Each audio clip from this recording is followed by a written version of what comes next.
இதில் வந்து ஒரு டெய்லரிங் டிப்ஸ் வந்து உங்களுக்கு சொல்லித்தரேன். இப்போ நிறைய பேர் வந்து கேட்டிருக்கிறீங்க, இந்த பட்டி வந்து ஜாயின் பண்ணதுக்கப்புறம் அந்த தையலை வந்து மேல் பக்கமாக வச்சு தைக்கணுமா கீழ் பக்கமாக வச்சு தைக்கணுமா அப்படிங்கிறது வந்து கேட்டிருக்கிறீங்க. இப்போ மேல் பக்கமாக வச்சு, அதாவது மேலே வந்து தையல் போட்டிங்கன்னா துணி வந்து இழுத்தே கொடுக்காது. இந்த துணி வந்து இழுத்து கொடுக்காது, தையலோடு இது ரெண்டும் கரெக்டாக நின்று. இப்போ கீழ் பக்கம் தைச்சிங்கன்னா இந்த துணி வந்து நல்லா இழுத்து கொடுக்கும். அப்போ கப் சைஸ் வந்து பத்தலை அப்படின்னாலும் நமக்கு வந்து நல்லாவே வந்து இழுத்து கொடுக்கும். இப்போ அதனால் நீங்கள் தையல் வந்து எப்படி போடுறீங்க அப்படின்னு சொன்னால், இப்போ இந்த இருக்குல்ல, இதை வந்து கீழே வந்து கரெக்டாக கீழே மடிச்சுக்கிறங்க. கீழே மடிச்சுக்கிட்டு கரெக்டாக அந்த நல்லா நீட்டாக எடுத்து விட்டுக்குருங்க. எடுத்து விட்டுக்கிட்டு அதுக்கப்புறம் நீட்டாக வந்து இதில் வந்து கரெக்டாக வந்து அந்த ஒட்டு தையல் வந்து போட்டுருங்க. அப்போ வந்து உங்களுக்கு வந்து கப் சைஸ் வந்து நீட்டாக இருக்கும். இப்போ உங்களுக்கு வந்து இதை வந்து பாருங்கள், பார்த்தீங்கன்னா தெரியும். இந்த இருக்குது பாருங்கள். இப்போ கீழே வந்து நமக்கு இழுத்து விட்டது மாதிரி வந்துருச்சு பாருங்கள். இப்போ இதே இது இந்த பக்கம் காமிக்கிறேன்.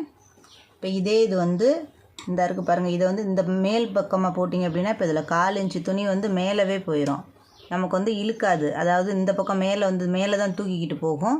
இப்போ கீழே வந்து கீழ் பக்கமாக இழுத்திங்க அப்படின்னு சொன்னால் அதாவது கப் சைஸ் வந்து கீழே தான் நமக்கு வந்து இழுத்து கொடுக்கும்.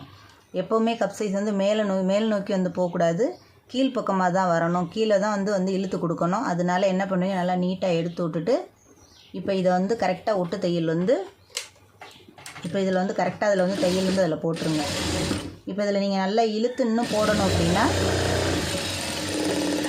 இதில் வந்து தாராளமாக நீங்கள் இன்னொரு தையலும் இந்த இருக்குது பாருங்கள். இதில் வந்து கரெக்டாக இன்னொரு தையலும் வந்து அதில் வந்து போட்டுக்கலாம். 2 தையலாக வந்து போட்டுக்கிட்டிங்கன்னா பட்டி வந்து இன்னும் நீட்டாக இருக்கும் பார்க்குறதுக்கு. இப்போ பாருங்கள், உங்களுக்கு கப் சைஸ் வந்து எவ்வளோ நீட்டாக வந்திருக்கு அப்படிங்கிறத வந்து உங்களுக்கு வந்து இதில் பார்த்தாலே தெரியும், எவ்வளோ வந்து சூப்பராக வந்திருக்கு பாருங்கள். இந்த மாதிரி வந்து ஒரு சின்ன டிப்ஸ் எல்லாம் வந்து உங்களுக்கு வந்து தெரிஞ்சுக்கிறது வந்து ரொம்ப நல்லது. அதாவது நம்ம வந்து ப்ளவுஸ் தைக்கும்போது எப்படி வந்து இதை வந்து பார்த்து தைக்கணும் அப்படிங்கிறது. ஒவ்வொருத்தர் வந்து நம்ம வந்து மேல் நோக்கி வந்து தைச்சிடறோம், அது வந்து அந்த மாதிரி தைக்காதீங்க. இந்த பக்கம் கீழ் பக்கமாக வந்து பார்த்து தைங்க. இந்த மாதிரி சின்ன டிப்ஸுக்கு வந்து பார்க்கணும் அப்படின்னு நம்ம சேனல் வந்து ஃபாலோ பண்ணுங்கள். தொடர்ந்து நான் போடுற வீடியோ ஃபுல்லாக பாருங்கள்.